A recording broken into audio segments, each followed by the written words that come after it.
And so when I learned about this, they said listening. If you heard them say deep listening, Yeah. or they said, we got to listen, quiet listening. Well, for me, the word gentility kept Mm. my wisdom or spirit was saying, Beverly, you need gentility. You need to listen softly. Mm. Because deep listening sounded like hard listening to me. Yeah, And yeah, it yeah. sounds like that to some other people. But when I listen softly, oh my God, it's like I drop into a space inside of me that I was very unfamiliar with at first, but I kind of live there now. And it feels like, oh, if you just could imagine soft pink rose petals just falling.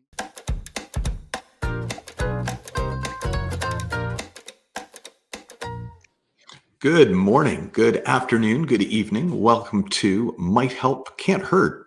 Conversations with leaders, doers, and friends. And my leader doer friend today is Beverly Wilson Hayes, better known, at least in the legendary circles that I hear about her through, as Miss Beverly. Now, I asked you just before we came on, when did you start being called Miss Beverly? About 33 years ago. And everywhere I went, they would say the same thing. And at the time, I thought I was really young. So I was wondering, where are they getting this from? I didn't know where it came from, but didn't matter. Different circles I went to, and I was still called Miss Beverly. So I guess it had something to do with something. Yeah. Now, one of the things I wanted to bring up for people who don't know your story, and I know you must have shared your story thousands of times by now, but I I'm going to ask you to do that in a minute. But what I want to put some context around the conversation, because what I keep bumping into in the news, in people that I meet, and people that I talk to, is everybody is sort of this imminent mental health crisis that in a way it's almost like there's too much to pay attention to that's actually problematic right now, so people aren't freaking out any more than is appropriate, but that when the situation settles, then it's really going to get ugly. Yeah. And I'm just wondering what your sense of that is, and having been through all the things you've been through and working in the communities you've worked in, A, do you think there will be a mental health crisis? And B, what do you think we can do to help mitigate that? Yeah, I see it. I'm like the matriarch of my family, Hmm. which consists of 150 relatives on my side. My husband has about the same. Yeah. And a lot of people are going through this thing where they're having a lot of depression, low key, almost right under the radar, but difference. Yeah. And my level of concern was with my grandchildren Hmm. because I noticed that one of my granddaughters had something called anxiety tics Hmm. from being pulled out of school into homeschooling. And their main complaint was that they had classes and homework, but no instructors. Right. So all of a sudden, she just starts developing this stuff that looks a little bit like Tourette's. Hmm. And my daughter called me. My daughter, she's supervises 300, 400 people on her job and has a lot of responsibility. And she called me, Mom, where's that book that you wrote for Janique when she was this age? And I couldn't find it. Hmm. I wrote her a little book explaining about, how she functions psychologically, but I wrote it like for a kid. Yeah. And my daughter saw she wanted that book. So I said, well, I don't have that book, but what I can do is start meeting with the girls twice a week and maybe we can develop another book. Yeah. So I noticed it in that, and I'm seeing it with myself, and even Michelle Obama. She spoke to that. Hmm. How there's this low key depression going on with all the changes. We're living and smiling and all that, but underneath all that, there's this little underlying thing of dis-ease. Hmm. And I think the way that we're gonna deal with that as much like we do in the communities, one person at a time, small groups of people, Mm. two or more Yeah. gathered, and really pointing people back to their health when a So lot of people don't now, even know it exists. I was going to say, and I think it's actually a safe bet, if one of those one people at a time is listening right now, and I'm That's sure what there's I quite a was few of those, wondering. then what would you say to them? Because I'm sure they are listening. Well, I'd say to them that, deep inside of each and every one of us is this thing that's called innate mental health. This is in us already. We have all this invisible help, but for me, when I first learned about it, I didn't know it existed. Hmm. And so, what I would say is that we we need to learn to access it if we think it's something of value, and it's really simple. It has something to do with quieting down our minds Hmm. and understanding that there is no book that tells you how you function psychologically per se, but there's a lot of information and a lot of books that can point us to this. Yeah. But that behind the scenes of us is that there's these principles that are operating, and they're operating for each and every one of us, and we're using them all the time, Hmm. whether we believe it or not. They're principles. So principles are kind of like laws. They exist whether I believe them or not. Yeah. But what I was telling my children is that if we learn to become aware that this power is operating in us and through us, that it kind of levels the playing field in life, Yeah. where it doesn't look so much like a lot of people think that when circumstances change or the world turns upside down, they feel like it's happening to them. Yeah. But through learning this, I learned that it's actually happening through me, and it's happening for me if I have just a little inkling. It don't take much, Hmm. because once you even become curious about it, it opens the door to 50, 75% more peace of mind. Yeah. And for me, that was really important because I came from a violent, chaotic world, Hmm. you know, and I stumbled upon a different way of life through the 12-step programs. But then I always felt like there was something missing. Hmm. Even though I had the best life, that I'd ever known, I still kept having questions that when I asked people in the program about them, they say, you're going to keep wondering until you wonder your butt right back out there. So it was scary for them, for me to have questions, but I'm an inquisitive person.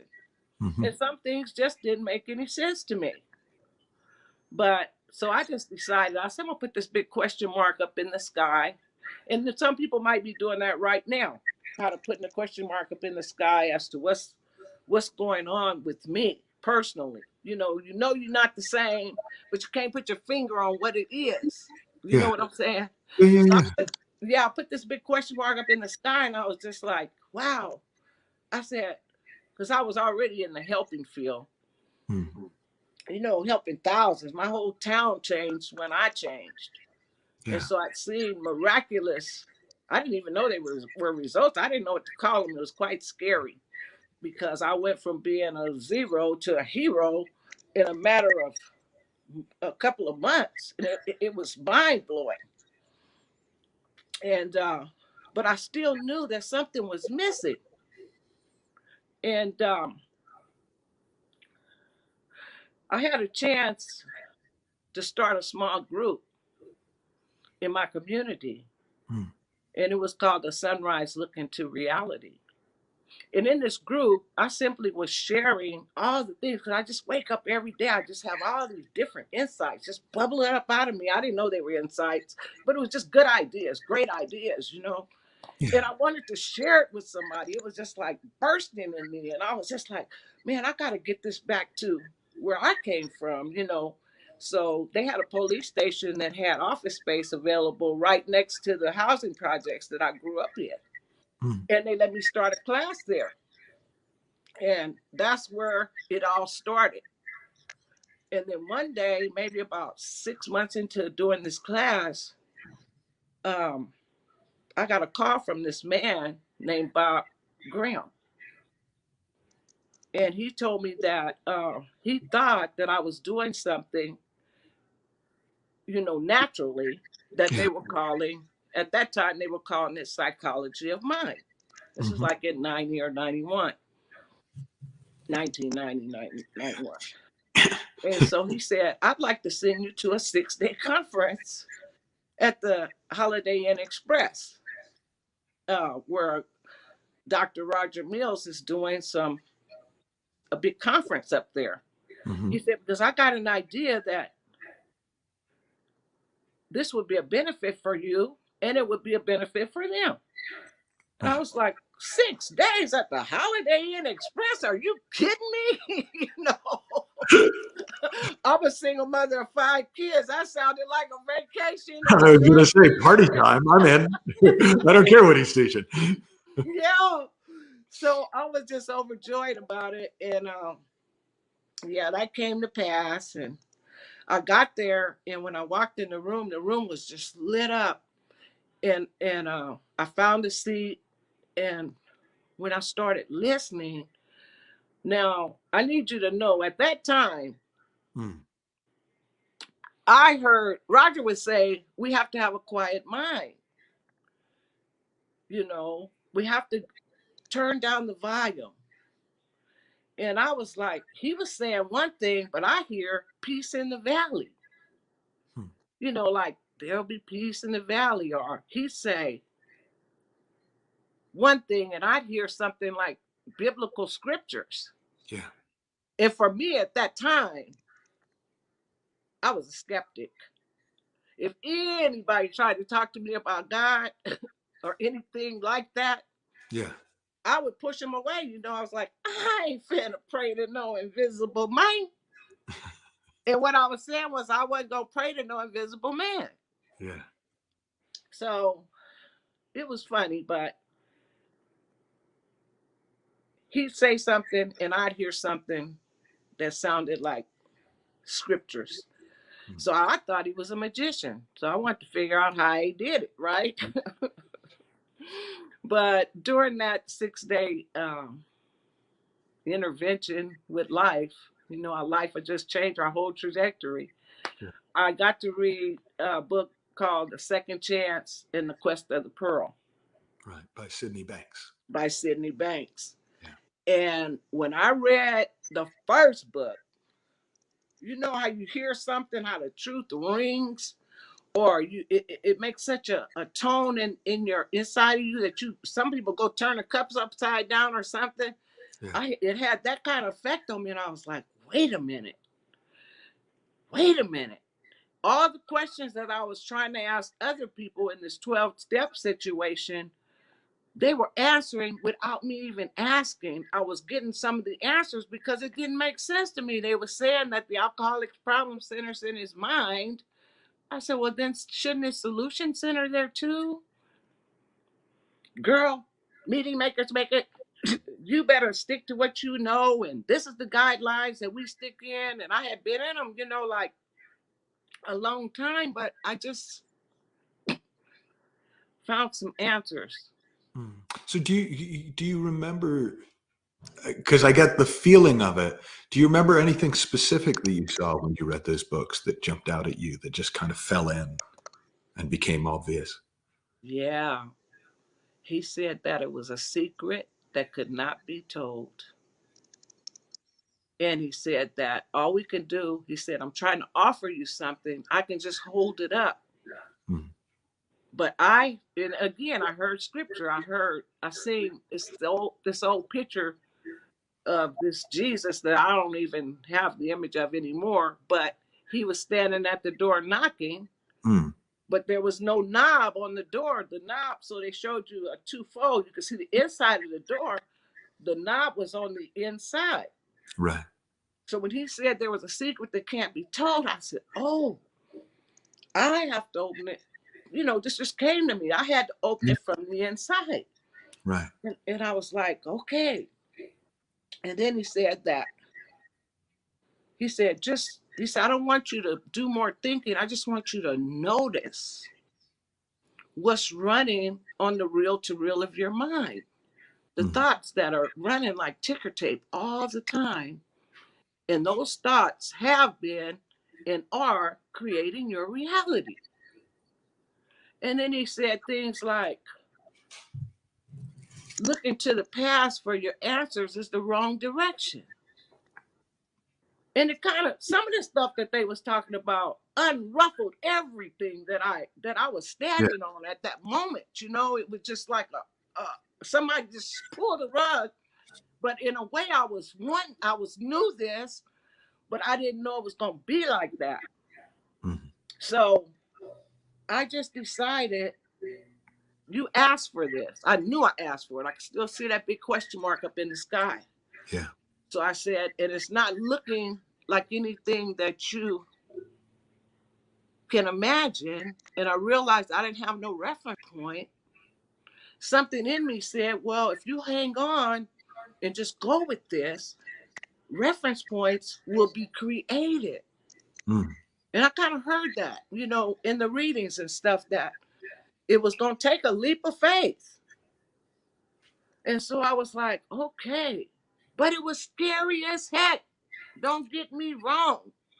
But I kept feeling, the feeling that I got on the inside was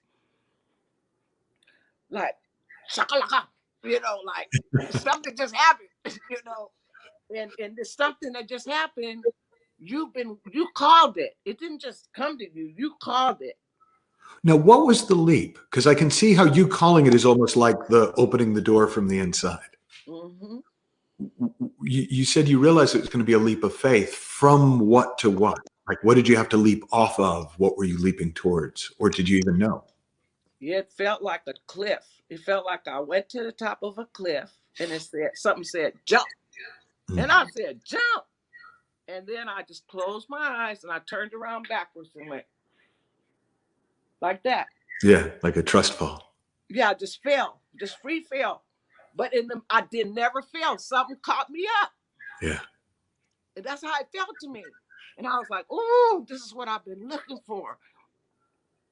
Didn't understand it, but I felt it. One of my favorite poems is by a French poet, Guillaume Appolinaire, and it roughly translates, "Come to the cliff," he said. They said, "We are afraid." "Come to the cliff," he said. They came. He pushed them, and they flew. Wow, I need that. Can I Oh, hang on? Can you hang on 1 second, Michael? yeah, of course. Absolutely. For those of you listening, you're probably not seeing my dog, which is a shame because my dog is being very friendly and very happy right now. You think he's enjoying this very much, as am I. Let me do a few shout outs to people who are listening live. We got Ramona. Hello, Ramona. Paul, Eric. Oh, Eric Olson. He's saying, Beverly, you're the best. Please come back to visit Chicago. Oh, Eric, I love Eric and Myra. I know them. Wait a minute. I want to tell them I love them and I'm glad to see them, but I want to know the name. That's the poem. That is it, Michael. You heard me. Do you know how good it feels when you tell somebody something and they really hear you? Uh-huh. That's another thing they was talking about. They was telling me that you listen. There's listening, Yeah. and then there's listening in italics, And he said, it's listening. Then there's listening. And for some reason that struck me. Mm. I mean, it struck me. And I was like, I know what he means. I didn't know how I knew what he meant, Yeah. but I just got that feeling. And that's what pulls people out. That very thing that you just did when you told me about that point. I told you something. Mm-hmm. You really heard what I said. Mm-hmm. You were holding a space for me. Mm-hmm. You heard me. And that poem, I want to know the name of it because that is what I was saying. Yeah. Well, I'll send it to you, and I'll make sure that we put a link with the podcast. Okay, don't forget. I I'm going to will not. remember. No, I ain't gonna say I got you. no, remember. I got you. So you had this sort of feeling of a leap of faith. What happened when you left? My whole world began to change. You know, the way I sing, because I lived kind of like in a restricted world. You know, Mm, now some time has passed. I lived like in a very strict, sterile world, and mm, it didn't go outside of the 12-step programs. Everything I did was you know, yeah. within those walls. And I had the feeling, but it was something else that was driving me. See, I had 7 brothers and sisters that were younger than me, Hmm. and a whole community of people I knew my hometown Stockton like the back of my hand. And everybody was coming up to me whispering, "How did you get out? How did you, what happened to you?" You know, they was like, and mothers and grandmothers and little kids, "Can you go talk to this person?" And it was like I felt this, I didn't ask for this, but I felt this enormous weight that whatever I was learning, I need to be able to take back, you know. And then some of it just didn't feel right, and everybody didn't want 12 steps. I don't care about that. I don't want to hear about it, you know, and different stuff like that. So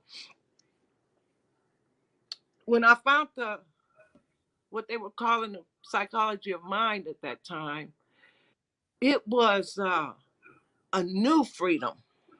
Mm, And it required, and that's what I was saying. I need something that works 24/7, you know, that I can access myself. yeah. You know, I don't want to have to be able to, I don't want to have to depend on, this is just like what I came from, depending on this person and that person. But I needed the people for a while. You need a guide. Yeah. But as something inside of me was saying that that's just temporary. You know, you need a guide, somebody to show you the way, but people can't show you the decisions you got to make in the moment. Yeah. And when I learned about these principles, they was helping me out in such a practical, everyday situation way across the board. You know, taught me how to talk to my sons. I'm a tall, powerful woman, but my oldest child is a boy, and my youngest child is a boy, and Mm, in between I have 3 girls. yeah. But they taught me how to listen. Well, I call it listening softly.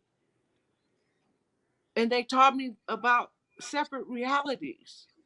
The things that I look at people and say, "That's crazy. Why are you doing it like that?" Because people say that to me all the time. Because I'm a left-handed person and I'm an Aries. So it makes me appear to do things backwards.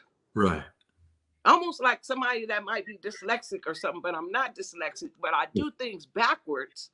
And most of the time people see me doing stuff and I say, "Wait, hold on, let me finish, you know."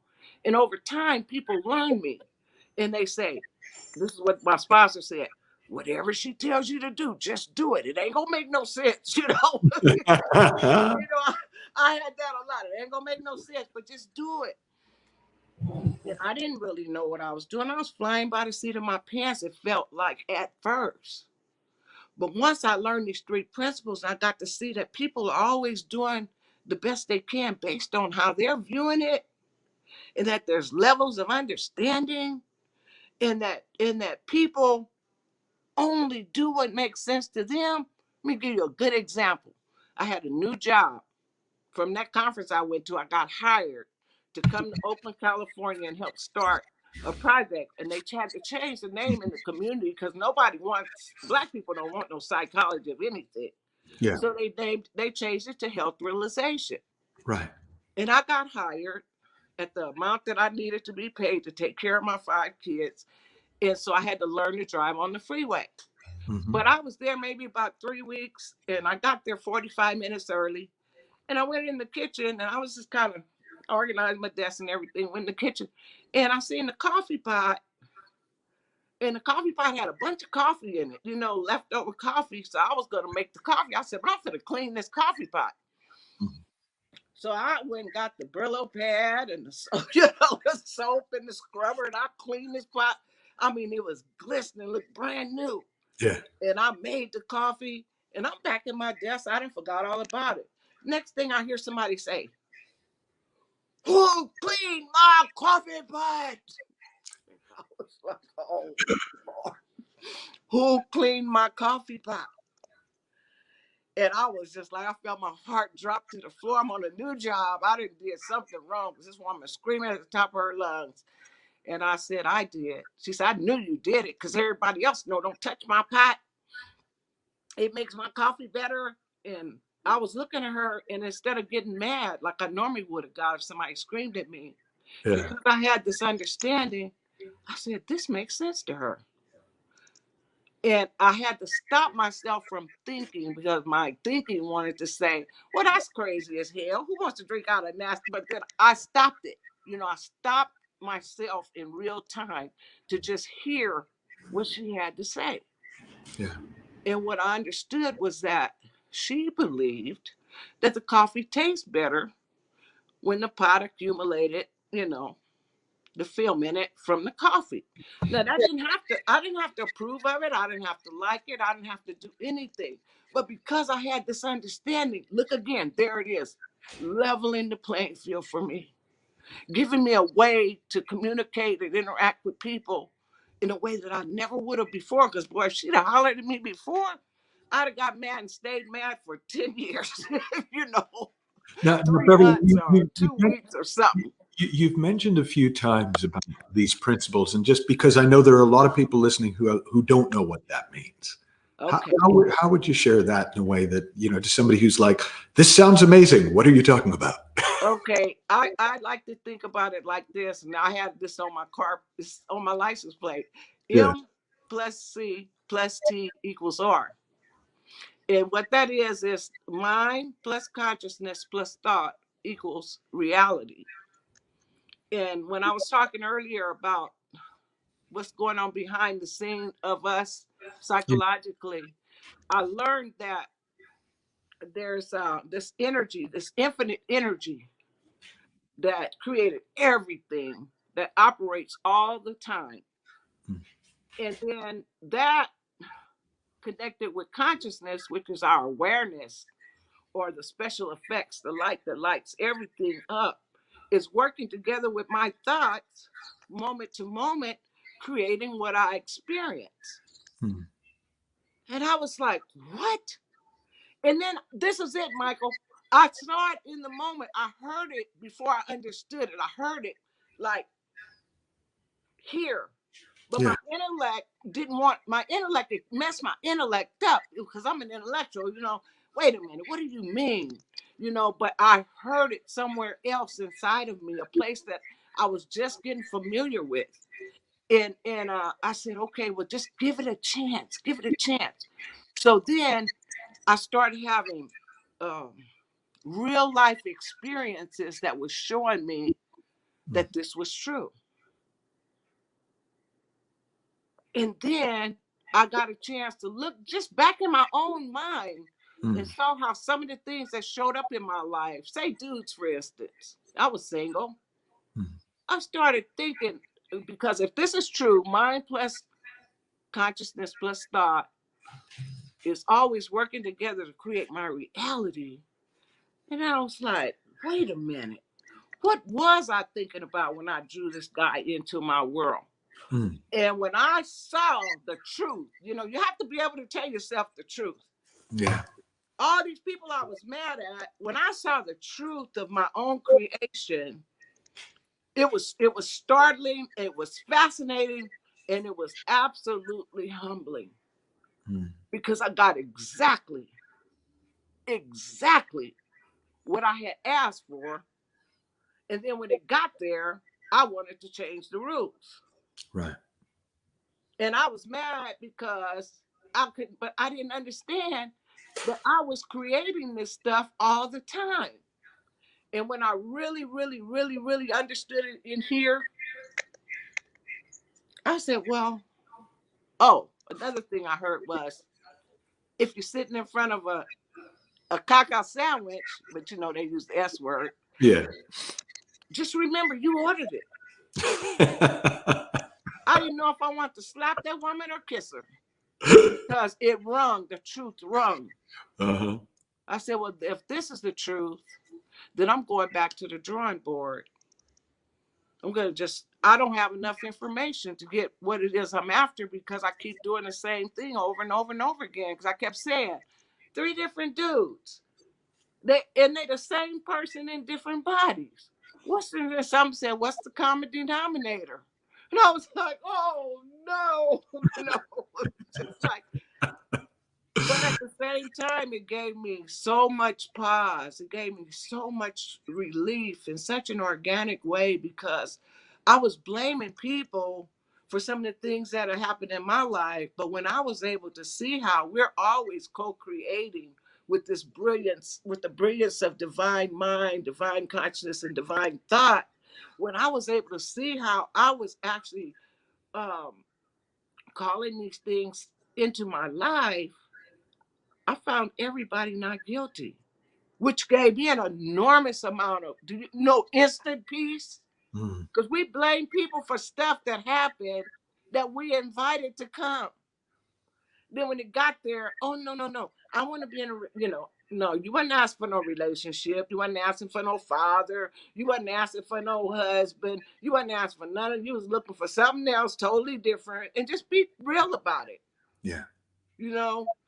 And it was some of it was a bitter pill, but you just gotta chew it and swallow it and get on with your life because it's not even important. Because Well, these moments are fresh and new right here, right now, to create something you really want. Now that you understand how you function psychologically, if you see something going across your mind, like one of those old thoughts of thinking that brought you to past reality, then you just say, oh no, you just keep on going. now You know, I'm guessing you must have had people hear you share that, and it's one of those things, by the way, I call good news that sounds like bad news. okay. It sounds like, wait a minute, it's me. That's that. But then you kind of go, oh, it's me. It's like, oh, actually, that's good news because it means I can do something different. But somebody going, are you telling me that I created the earthquake that led to my family being homeless in Nepal? I created the poverty that I grew up in. I created what's the line between circumstances that we find ourselves in and circumstances that maybe are like calling forth the wrong? Yeah, I'm not talking about national disasters, and I'm not talking about things that, um, like I could call something into my life, Hmm. but maybe I didn't ask to be abused or I didn't ask to be mistreated. Yeah. But I see how my initial thinking got me there. Now, that's not connected to things that naturally occur, Right. like pandemics and earthquakes and tornadoes and some of the awful things that people do to other people. I'm not talking about those type of things. Right. I'm talking on a level of relationships. Right.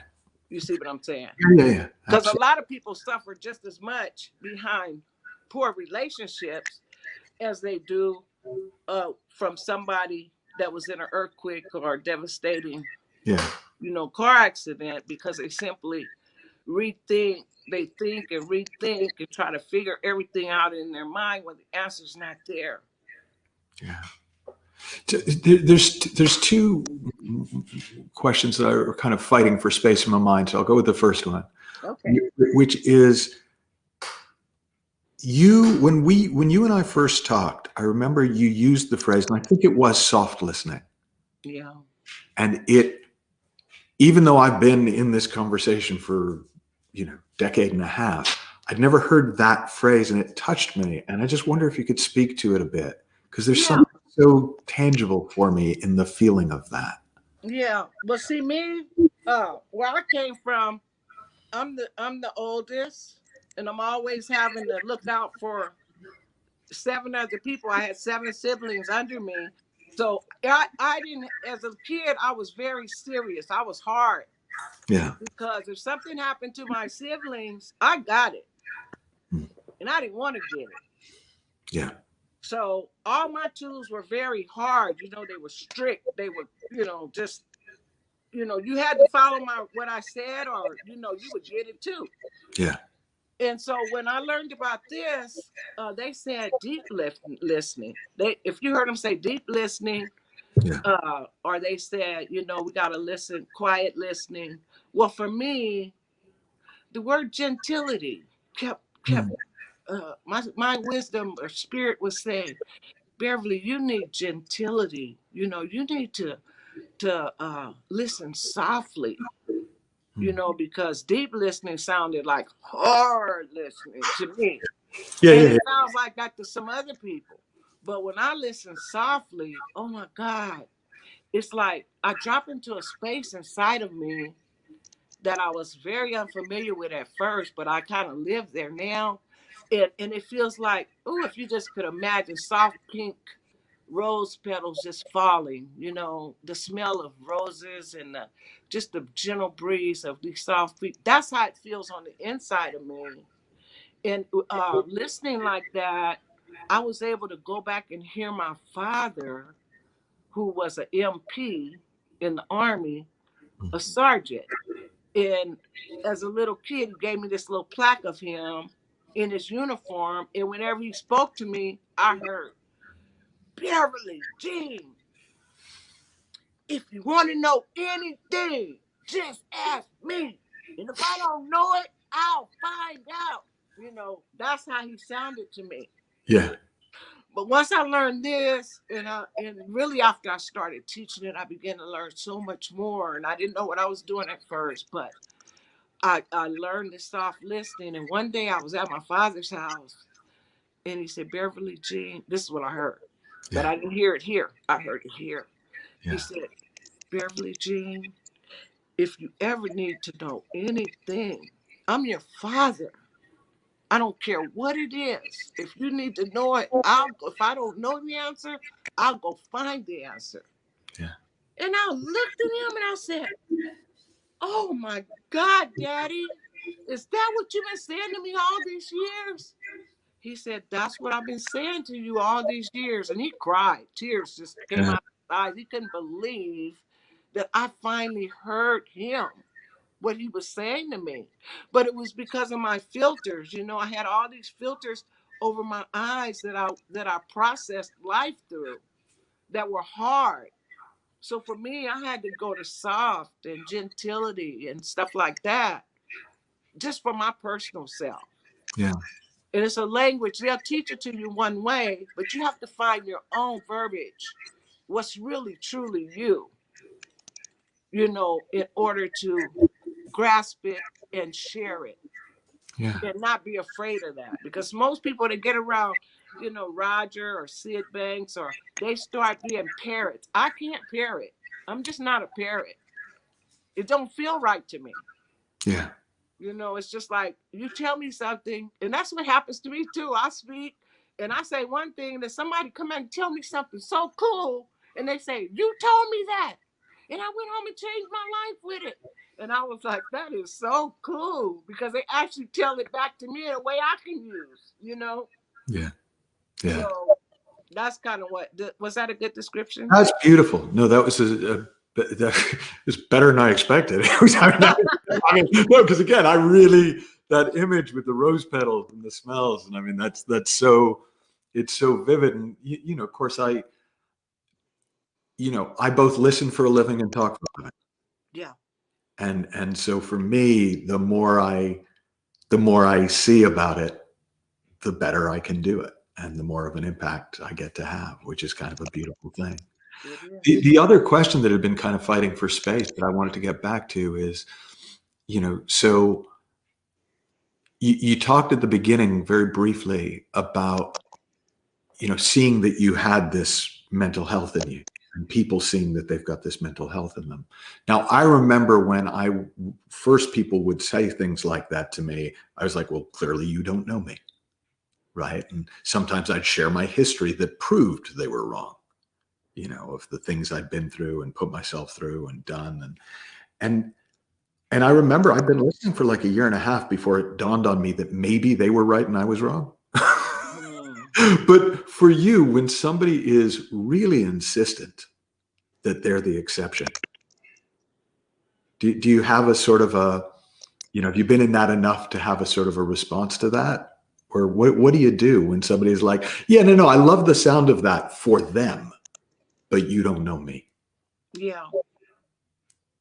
Yeah. What I do is I let them have it their way, you know, and then I'll just tell them how I felt when I first heard. Well, for me, this is what happened. I heard they said they were going to talk about mental health. And usually, when people said they was going to talk about mental health, they would tell me all the pathology. Hmm. And what was different about the three principles was when they told me about innate mental health, it was stuff, rich stuff that was already in me. Yeah. And to me, that was a welcome relief to even hope that it was true. Yeah. And I tell, so when people try to insist, and I've met a lot of them that, want to hold on to it. My brother-in-law, he said, I don't care what you know and what you're doing. I'm going to do this until the wheels fall off. And I had been that person. Hmm. And when he said it, the spirit of truth rung. So I still would see him. I still be kind to him. I still be loving to him. But he asked me not to tell him anything else. I slipped stuff in, but I knew that he had made up his mind. And really, he passed away doing exactly what he was doing. Right. And so, some people, that's going to happen. But with most people, Michael, with most people, like working in the prisons and working in the jail, when they hear from you, Yeah. somebody who's lived. I lived on the dark side. I lived to where my dreams was in etch a sketch. They weren't even in black and white. They was in etch a sketch. They was like shadows. I know what the dark side looks like. So when they hear from me, 12 years on methadone, they hear from me. I don't know why. They just stand at attention. Something inside. But I don't talk to people from up here. I talk to people from in here. And and when I'm speaking, I don't care which part of my life I'm going to be asked internally to use. I'll just use it. And sometimes I'll be, oh man, I didn't know I was going to share that. But Yeah. if it's helpful, Yeah. which it is, when people know that you been somewhere, they trust you Yeah. uncannily. Rapport is one of the things that happens for me really easy. I Yeah. wouldn't say easy. I think it's just because number one, when I get with new people, I start out listening. And I'm like you do it so you good. You listen, you're listening to hear. See, we hear stuff that people don't say. Yeah. And then when we listen, when people feel listened to, they listen. They Hmm. don't care how much you know. They just want to know how much you care. And that's always how we start out. But once that door is open just a little bit, and I can see it when it happens in some people. Yeah. You see it right away.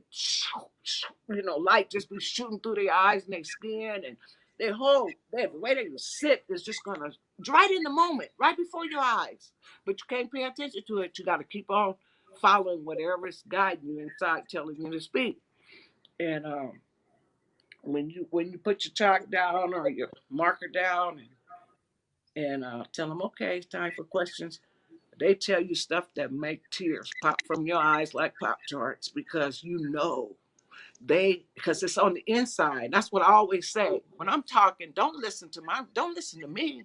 You should be listening to your master teacher that's inside of you. Everything I'm talking about, you already have it. And as soon as a person becomes curious about it, it reveals itself right away. Hmm. It's beautiful. I have a last question, which is the last question I ask on every one of these shows. So I've been granted the power to make you Empress of the Universe, just for a minute. So you are in charge. What's your first decree? for the well-being of the planet? The Empress of the Universe. You know what I think I'd do? I don't know how I would select them, but I'd probably go around and just visit a lot of different communities looking for leaders or people that I could see. I don't know what it is you look for, but you know it when you see it. And maybe get about 100 of those people and have them flown back to wherever my Empress hood is. Yeah. And I'd sit in the middle and just listen to them. Yeah. I'd listen to them and see what they had to say. And they'll always tell you the answers. People's answers are inside of them. And then I would speak from what they said to me. I'd just simply tell them back what they said. But when they hear it, they think I'm just brilliant and I told them something brand new. But it's just all about the art. You know, we have to learn to hear with the ears in our heart. And what comes from the heart reaches the heart. And I find that always to be true, Michael. So no pressure on future guests, but that's the best answer to that question we've ever had. Oh, for real? Beverly, it has been an honor. It has been a delight. I just love hanging out with you, and we'll let people know how to find you in the show notes. And thank you so much for being with us. I enjoyed it. Thank you, Michael.